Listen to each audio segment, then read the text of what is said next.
everyone. We are moving into what I'm going to call using the unit circle, and this is going to be part one of that video. Just going to write that up here. Oh no, this might be a disaster. So we are going to start with drawing just a little diagram of the unit circle. And it says draw a reference triangle inside quadrant 1. So I am going to go to some particular angle and then make it into a triangle like this. And my angle is here. So however many degrees I moved, that angle is going to be by the origin. And then I'm forming it into a right triangle. Let me just draw this a little bit better so you can tell I'm going all the way out to the edge there. The edge of the circle. Okay. So something like that. And then this is our angle here.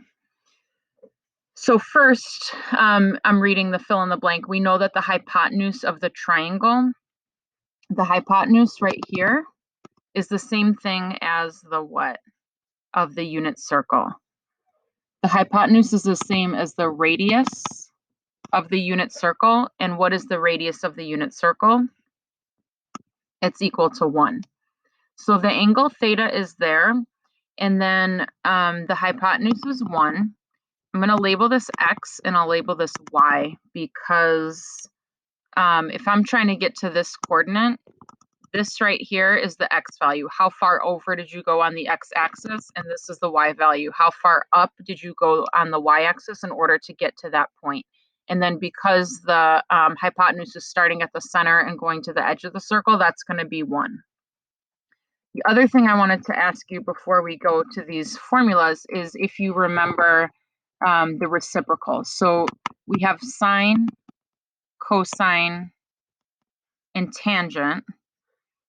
And then do you remember the reciprocals of each of those? So there were kind of two little tricks. One of them was the pilot and the co-pilot. Each pair has a co. The other trick was S and C go together. So let's start with tangent. The reciprocal of tangent, do you remember that one? Cotangent. I think of that as kind of the easiest one just because they sound so similar. And then let's jump back up to sine. So if you're using the S and the C trick, because sine begins with an S, you know that the reciprocal is going to start with a C. And if you're using the pilot and co-pilot trick, you're going to know that there has to be a co in that pair. So sine and cosecant. Okay, so the S and the C trick, S and C go together, or sine and cosecant, you have the co with the cosecant. And then the next line is cosine. So if you're using the S and C trick, that's the C. So it's going to start with S. And then maybe you know that that's secant. And if you're using the pilot co-pilot trick, it's secant and cosine.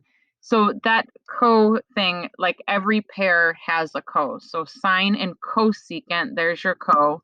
Cosine and secant, there's your co. Tangent and cotangent. So each one of those pairs has a co.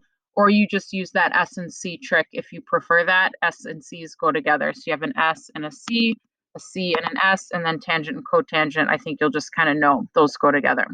So we're going to go and look at these formulas. And the triangle that we were looking at, I'm going to pull that out of the unit circle. So this is 1, this is X, and this is Y, and our angle was here. So first we'll start with sine. Sine is opposite over hypotenuse. So if this is your angle, this is your opposite, and this is your hypotenuse. So the sine is going to be Y over 1, which is just Y. Cosine is adjacent over hypotenuse. Again, your angle is the theta, that's highlighted green. Adjacent is the X over hypotenuse, which is 1. So that's going to be X over 1, which is X. Tangent is opposite over adjacent. And so if we're looking at this triangle again, opposite over adjacent, O over A, or Y over X. And then those parentheses are just, we would write in there, X can't be 0 because you can't have a denominator of 0. And then I already have these lined up with their reciprocals. So sine and cosecant are reciprocals. Cosine and secant are reciprocals. Tangent and cotangent are reciprocals. So because cosecant is the reciprocal of sine, look over here, sine is the y value. And so the cosecant is just going to be the reciprocal of the y value. Cosine is the x value. And so secant is just going to be the reciprocal of the x value. And tangent is y over x. So cotangent is going to be that reciprocal, which is x over y. And in this example, y can't be 0 because it's a denominator.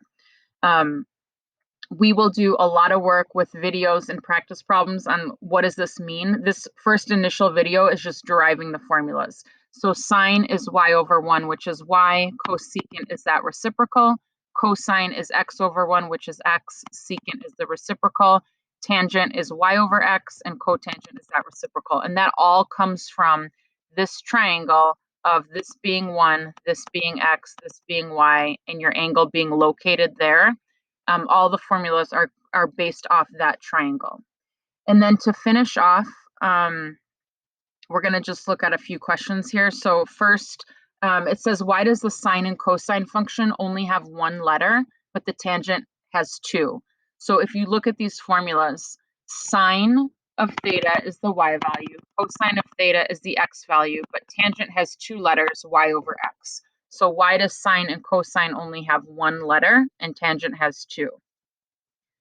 And that is because the hypotenuse is equal to 1. So if you're doing the sine,